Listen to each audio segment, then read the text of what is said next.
Pozdravljeni. Včasih delim svoja doživetja tukaj ali pa na blogu in danes se mi je zgodil en tak zanimiv trenutek, ki je bil trenutek v mojem življenju, v življenju enega majhnega otroka, starega okrog 4 leta in v življenju enega očka.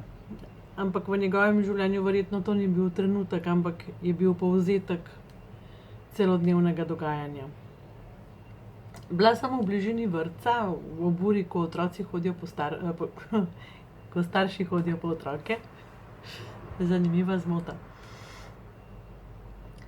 In otroci so bili na igrišču in očka je tam parkiral in je pač pomahal takole vzgojiteljici. Vzgojiteljica je poklicala otroka in pač otrok je bil že obut, ker je bil zunaj, očitno ni imel kakšnih stvari in je tekel proti očku. In zdaj nastopi ta trenutek. Otrok je pritekel k očku in je z unim veseljem tako: oči! In tisti nasmeh in tiste žareče učke in ta dobrodošlica in to sporočilo: toliko sem te čakal, težko, cel dan sem čakal, da boš prišel pome. In oči ga tako resno gleda in ga prime za roko in reče: pojdi, greva hitro, ke se mi mudi. Jaz razumem. Verjetno sem jaz tudi naredila velikokrat kaj takega. Ampak a veste, kako je to grozno videti od zunaj? V mojem življenju je bil to trenutek. In v otrokovem tudi. Pritekel je vesel, pokazuje očiju, koliko je dobrodošel. Pokazal mu je, kako je mislil na njega ves dan. Na to, da bo prišel po njega. In ta občutek, pojdi, mudi se, neopažen sem. Oči ni vesel.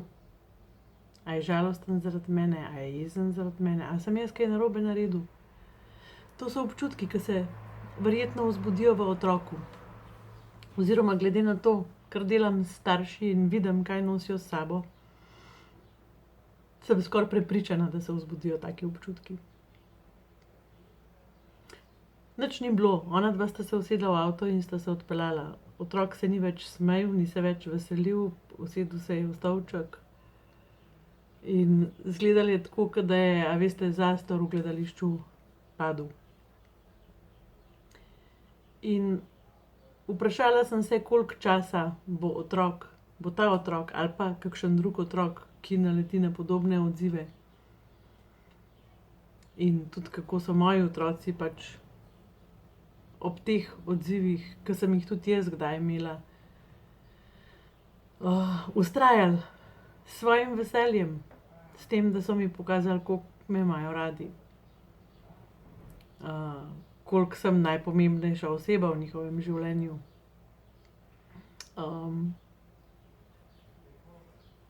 Koliko nas težko čakajo.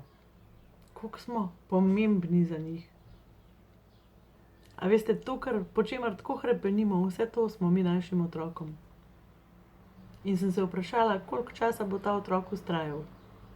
In potem bo enkrat postal najstnik in verjetno bo en od teh očetov prišel in rekel: nič mi ne pove, nikoli ni vesel, ves je naveličan.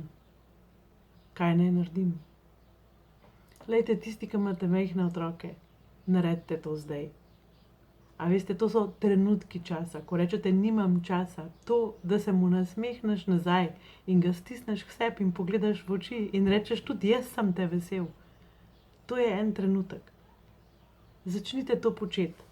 Zavestno. Tudi kadar ste utrujeni, tudi kadar ste posel izgubili, tudi kadar vas je šef nadaril. Probajte se premagati. Ker otrok tega ne ve. In tudi ne razume. On vas je samo vesel. In si želi, da bi bili vi veseli nazaj. Samo en majhen trenutek. Srečno.